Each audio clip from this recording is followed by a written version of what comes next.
right. So this is Ruby on Rails tips and tricks for the YEG meetup, January 4th, 2020. My very first slide, I'm going to pop out of and introduce my next one here. So just quickly about me, my name is Matt Riemer. I have my own website, mattriemer.ca. You can check it out sometime, but I have a whole bunch of different things I've done in my life, and I tried to list off all the cool ones on there. I work for a company called Code in Effect. So we're a web consultancy and trying to build some products here in Edmonton. We got nice coffee cups, nice couches and such. It's a pretty good place to work. And we're building a product called Time.zone.now, which is all about high-value meeting habits. So we basically take your meeting 1 week, take all your kind of open and closed items, intelligently roll them forward to the next week, and save a project manager hours a week. That's about me. So goals of the talk here.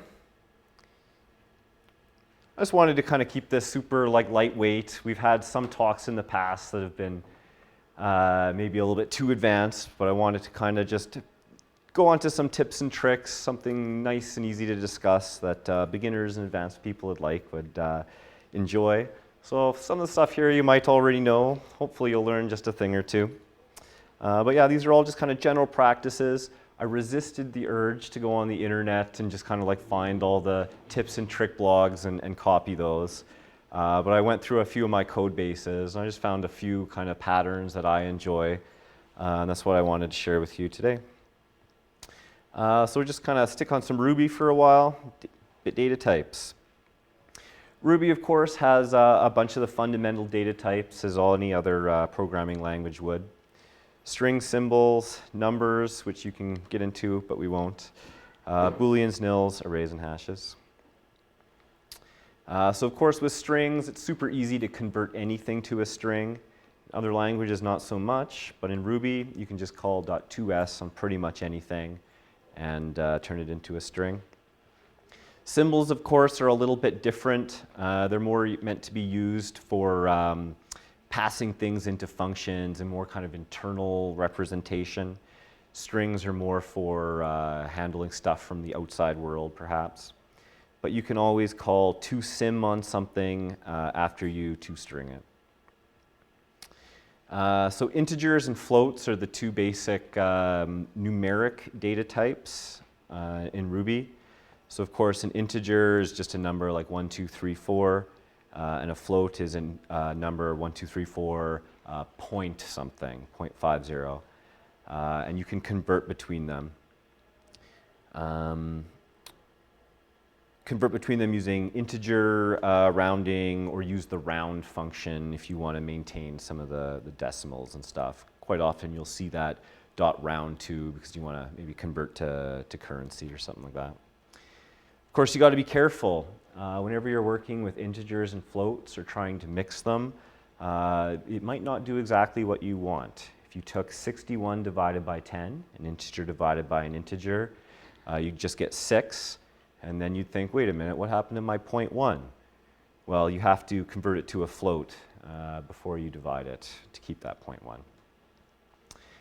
So the other one is Booleans, and I always kind of just find this interesting, that in a lot of programming languages, we have the idea of truthy and falsy.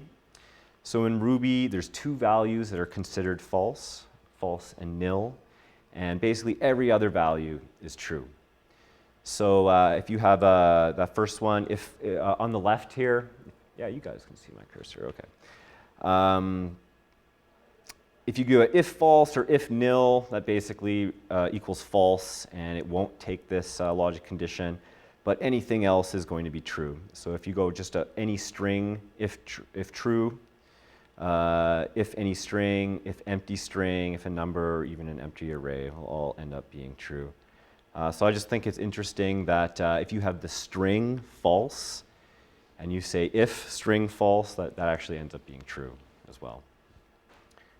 So you can convert between a Boolean and make sure it's actually true or false pretty easily. There's a bunch of different ways you can do it, but it's essentially always this, is just if nil or false are the value, then you're going to return false, otherwise true. And you can use the double bang operator to go like not. So you say, is this value not true? And that will always convert it to a true or false. So those are some of the very basic ones. Arrays and hashes are the other two that use a Ruby developer, or hopefully using quite a bit. And I find myself using this big array method quite a bit. So instead of doing these converts with the .2s and the 2sim, the 2i, and the 2f, if you want to convert something to an array, you can write it this way. Big capital array, brackets, whatever you want in there. So if you pass anything in, it'll just make an array out of it. But the really handy thing is this one right here. If you go array nil, it's just going to give you that empty array instead of making an array with a nil in it. That can be very handy. So you can kind of use this big array to turn any value into an array. And sometimes when you're writing code, it can be useful to represent your entire function as like an n values kind of function. So instead of writing on the left here where you'd check, is this just a single value? Do the thing on it. Or is this an array? And do the other thing on each of those. You can more succinctly rewrite it with the array. And if you have a single value, or if this email ends up being an array of values, it'll just do the right thing, and you can save yourself some extra code. Some people what did I do? I gotta go back. A lot of code I see using arrays confuses select and map. So I wanted to just talk about these briefly. If you have an array, you can call select on it, and any of the items in the array that pass the select check, that return true here, will end up in the final array. So it's a way of saying, give me all the even values from this array of integers, give me all the odd values. Map is a little bit different.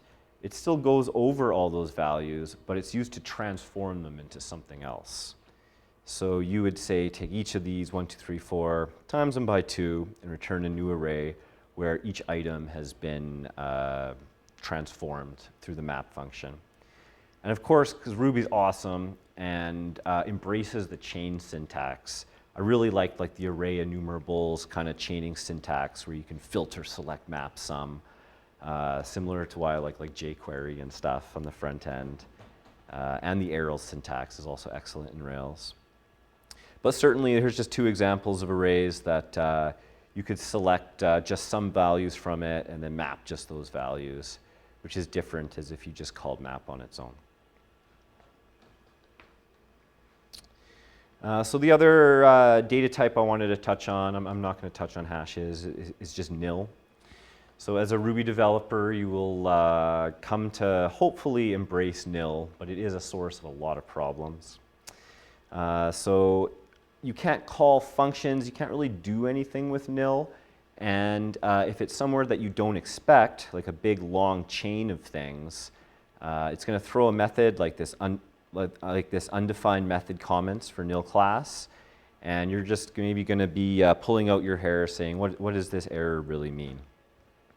So in this example here, we have a user with many posts, a post with many comments, and each comment would belong to that parent post, but also has the user that made the comment.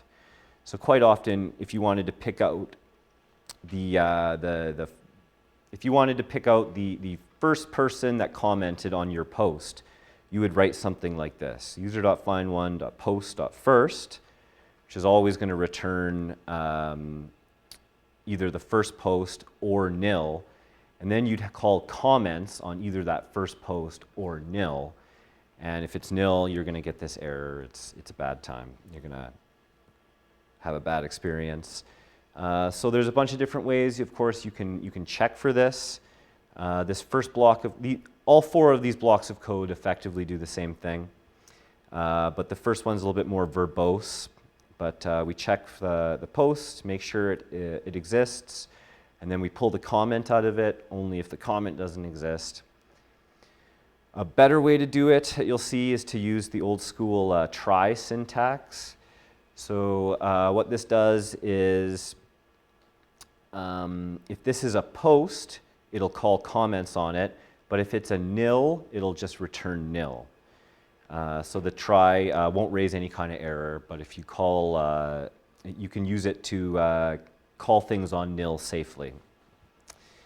This was actually in Rails for the longest time under the active support library, but wasn't available in Ruby. And then Ruby recently introduced the ampersand safe operator, which does the same thing, which kind of lets you just call methods on nil safely.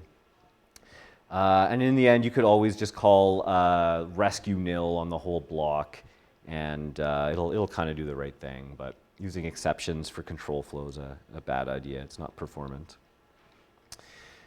Two other things that Rails has that Ruby doesn't, but are similar along these lines, are the methods present and blank. So instead of checking for nil all the time, you can use the .present, and this will allow you to use the same method on different data types. Because you can call nil.present and it won't be, it's false. You can call empty string.present or empty array, empty hash.present, and it's all false. Whereas otherwise you'd have to be specifically checking for nil, specifically checking for empty string and such. But use present and blank basically everywhere instead of any other check. It's the right one. Please do, yeah, absolutely. There's one before. So about the last example. Yeah. It's not only not performant, but it should be avoided because it's really hard to find bugs when you use rescue in this way. Because the difference from the last one and the ones before, for example, user if IT1 doesn't exist, the last one, it won't fail, but all the previous ones, they will throw in like not found exception. That's true. So, like if you use rescue, anything can go wrong on the left side, and just you won't find it. So Yeah. Just I agree. It's a bad pattern. Yeah. Yep. But coming back to the good patterns is present blank. So you can do something like this. If you got an array of like a whole bunch of values and you're like not even sure what's in there, there could be strings and integers, nils, there's even an empty array in here.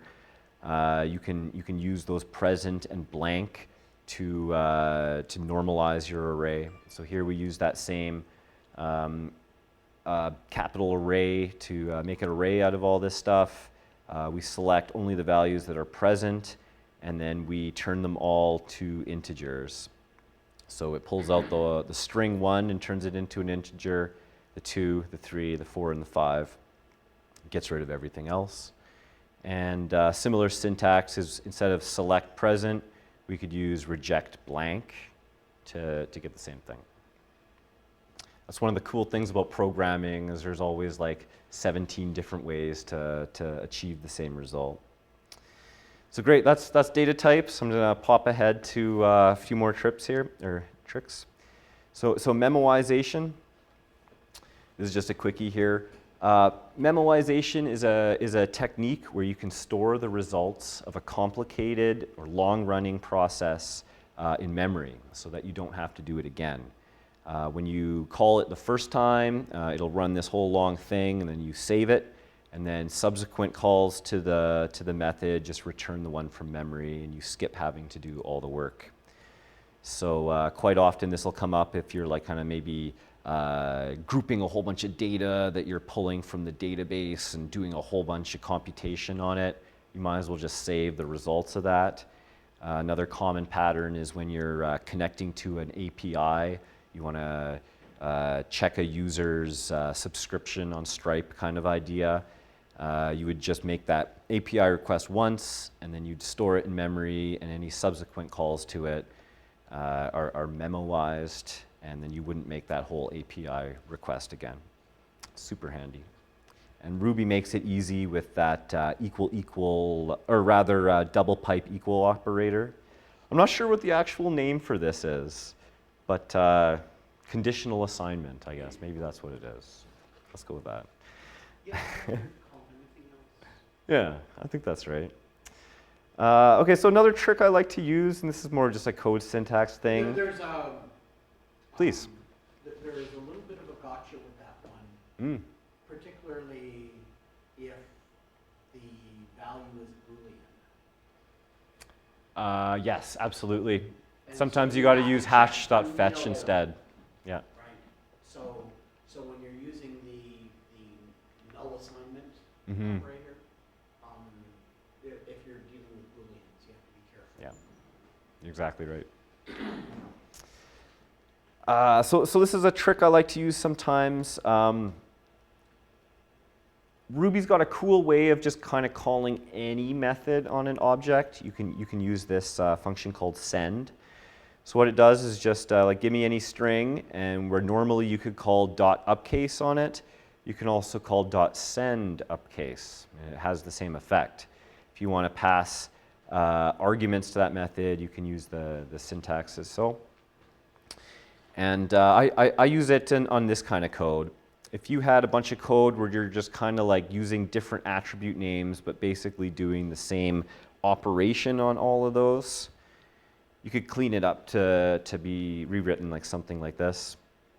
So now we just kind of take all those month names, loop over them, and use send to set the attribute from the score. It's just a little bit nicer. Quite often I'll use it if I'm trying to do like if I'm doing like a pipeline operation where you have to do like 7 things in a row on something. You can write it with send like that, and then it's really easy to move them around and add one or another. It's kind of nice to write code. But in practice, you wouldn't actually want to use send. You would want to use this public send method, which is Ruby's way of saying I'm only going to call public methods. I'm not going to call anything that's protected or private. So especially if you were like using send to somehow operate on data from the outside world, you were writing a website that would allow you to run arbitrary commands in Ruby, you would want to use public send, not to shoot yourself in the foot security-wise. Okay, so this is a tip I have for Andy here.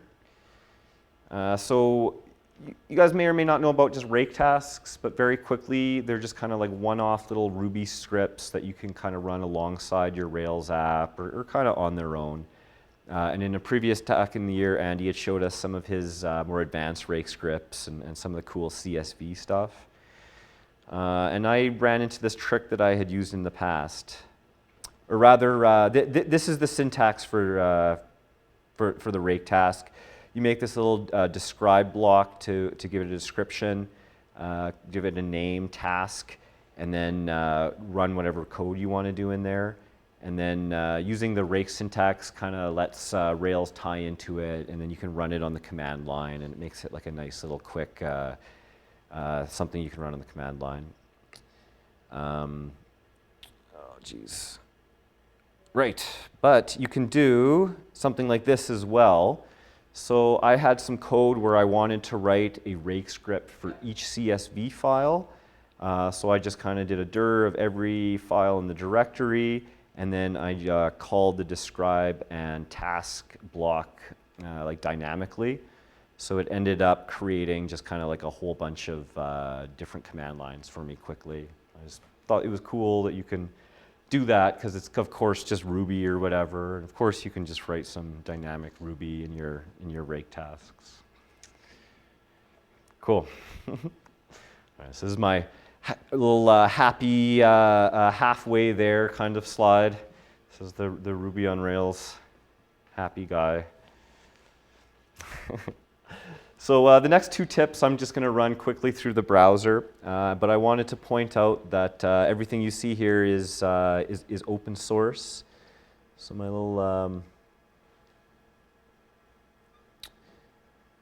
effective website's all available through Code in Effect, like almost all of our code is. It's all available on GitHub and stuff.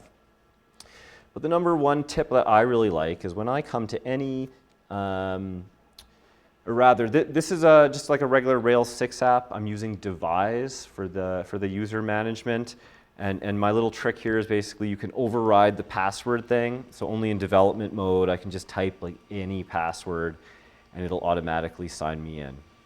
It's the handiest thing. It saved me a lot of time. So let me skip through my password thing here.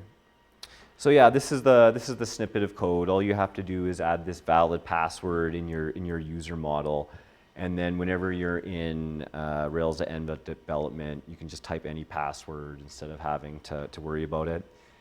This gives you the ability to also log in to anyone else's account in your database. Maybe you have a production database out there, you pull it down to your local machine.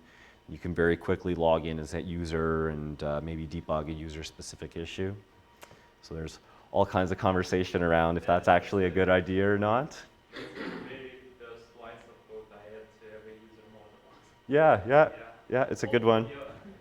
So, right on. So the other one is using another super handy gem, binding.pry. So this is a gem you got to install, but it's just a quick liner.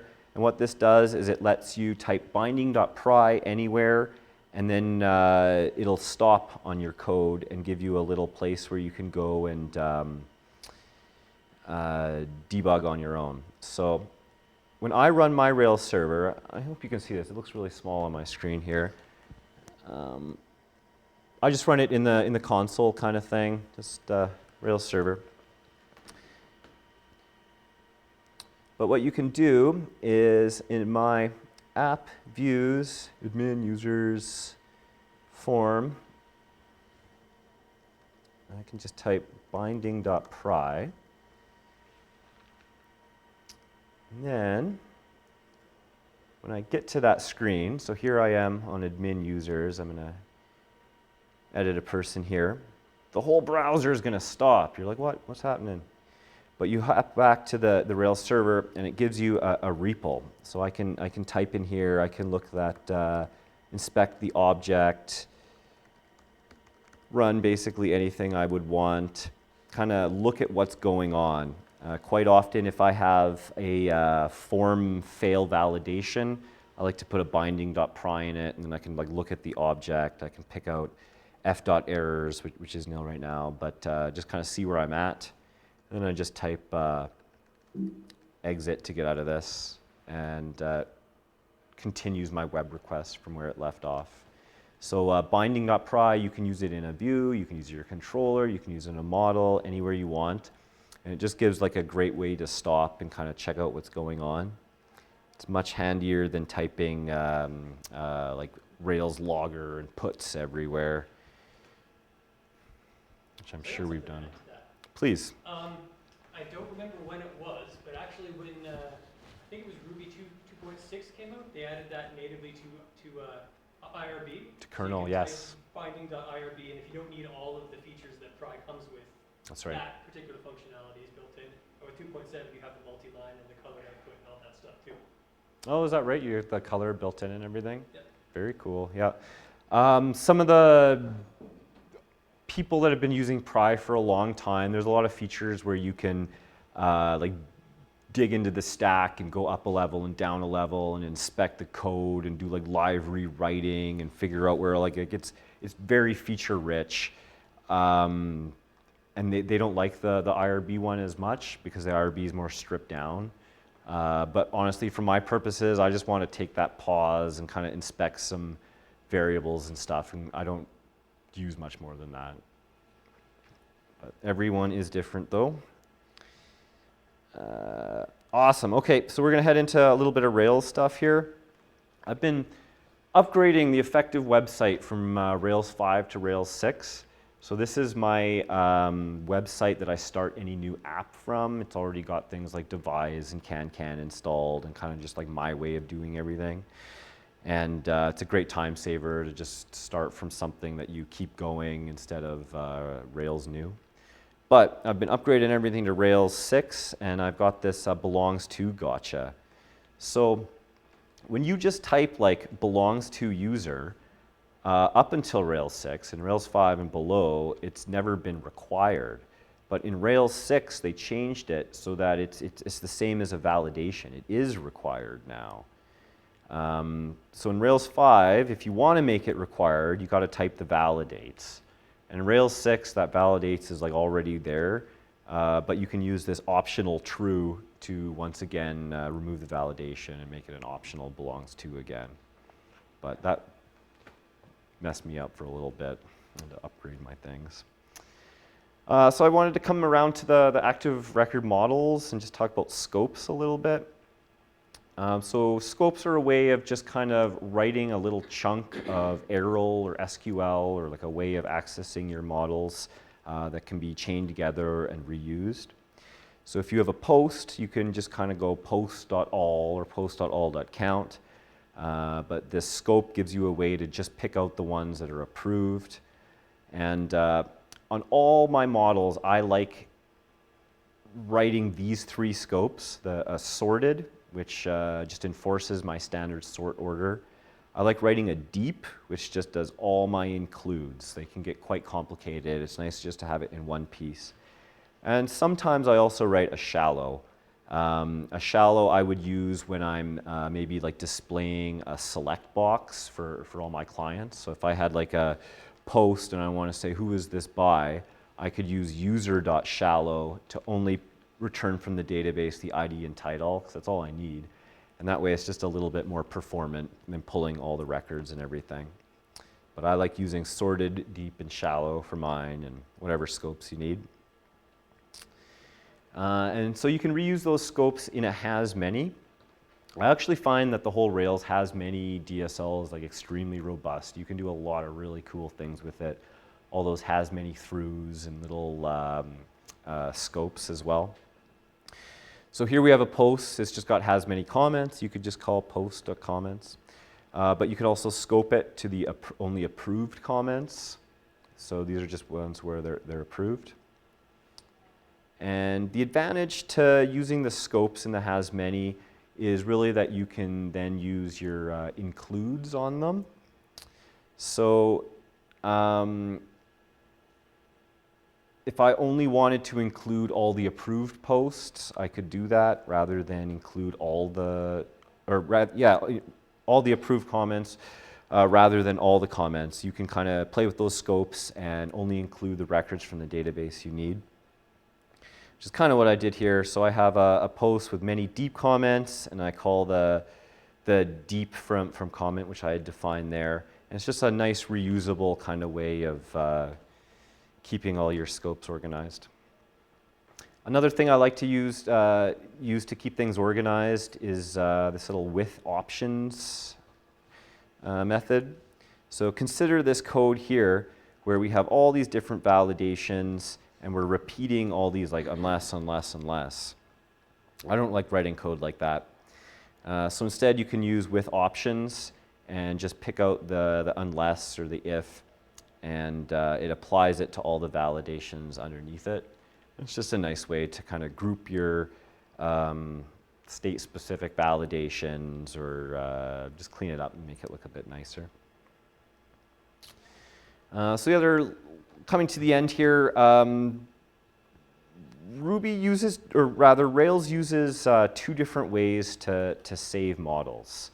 On an active record model, you can use .save with no bang, and it just returns true or false based on whether the record's going to save. And then you got this other one, .save with the bang on it, and it returns true if it saves, just the same, but otherwise it raises an exception. And it's like, what? Why would you ever want to do that kind of thing? So save here returns true, save returns true, but in the false case, they totally differ. So if we create a new post and we use the regular save, it's invalid right now, so it's just going to return false. But if we use the capital save, then it's actually going to raise this whole error, and it'll even return like a 500 to the user if you're not catching it correctly. So why would you ever want this? The reason you want to do this is around database transactions. If you're just saving something on the post table, you can use a regular save. But once you are saving on more than one database table at once, you got to start thinking transactionally. So hey, what even is a database transaction? I'll go back here. Honestly, databases are the most amazing technology ever. They're like incredibly quick, pulling all this information and stuff. They work on top of SQL, which is like a Turing complete language. You can do amazing stuff with. And a lot of people don't realize that the SQL you send to the database is actually kind of like changed and manipulated internally. And quite often the database chooses the best way to iterate over all the data and return it to you. So even if you're doing like crazy joins and things, the database might change that underneath the hood, and they're amazing technology. The only one thing I really wanted to talk about though is the atomacy. So a database what atomic means is doing all or nothing. It's one little consistent piece. And that's what the database transaction gives you. It lets you take like a save game before you make a bunch of reads and writes, and then either do your actions and then either save and commit those changes, or reload your game and go back to the beginning and roll everything back. It gives you all or nothing. So let's consider this common update pattern. This is something that you would see in a Rails controller update method. So we're finding a post, we're assigning any of the changes, and then we just go post.save and either redirect to that, or if it's not valid, we re-render the edit form and let them do it again. So that's great. That's where we want to use the regular .save because we're just touching that post. But check this out. So instead, if we want to do a little bit more, we find that same post and assign them again. And check this out. If we do post.save, it's going to save it, and then we want to do something after. We also want to update the current user, which is on a different database table, and we want to update the last time they posted to the current time value. And then we save it here. So the problem happens is if the current user.save fails, we'll be in the state where we did save the post, but the information on the user now is inconsistent. We kind of have two different things going on. So is there a better way to write that? Maybe we put the current user.lastPostat up here, and then we use and so that they run together, right? Well, not quite. That post.save is going to run, and it's going to save the changes to the post in the database. And only after that, your current user is going to save. And if that returns false, you're going to be in the same situation. You're going to have lost data. So this is the summary of basically what I just said. If you're just saving one object, just use the regular save. And if you're touching more than one object, excuse me, or database table, then you got to think transactionally. So I end up coming to a pattern like this quite often, where I will start a new transaction, I will save the post, save the user, and then do the success condition. And if either of these two fail, so if my post saves as before, but my current user fails, then it's going to roll back the whole transaction. The current user changes will get rolled back. The post changes will get rolled back. And then you can re-render that edit form again. So now you've kind of kept everything consistent. This is a powerful pattern to use because you can put any number of database changes in this block, and they will all run inside one database transaction and be completed, or they'll all get rolled back. You get your all or nothing. Cool. The other one is I see quite often is time zones. And time in Rails can be very frustrating. Not to mention time zones, which I don't want to get into too much. There's kind of a definitive ThoughtBot article about it. If you search just like Ruby on Rails time zones, you're going to come across this article sooner or later. And it basically says this: don't use this one, this one, this one, this one. Do use these ones. But no, I can never remember any of that. It's too confusing. So my rule of thumb is when you're working in Rails, just always type time.zone and then dot something, and you'll be good. Rails will handle all the time zones for you. It'll be consistent, and you won't really have to think about them. So I always deal in time methods like this. Time.zone.now, you can set the beginning of the day, end of day. You can add the number of days to it. To convert it to a date, you can do that. And the recent one is the dot all day. This is kind of cool. It actually returns a range of beginning of day to end of day. And you can kind of use that for searching within date ranges and stuff. It's kind of cool to be able to pass that into active record. And then this is one I see all the time, especially right now here in January 4th. You go across a lot of websites and they're going to have copyright 2019 on there. Well, it's not 2019 anymore. So you'll see this in the bottom of all my code somewhere, just the copyright and the little like C, and then just always time.zone.now.year, and that way it keeps up with me. So that's it. So that's my curated list of tricks. Thank you very much.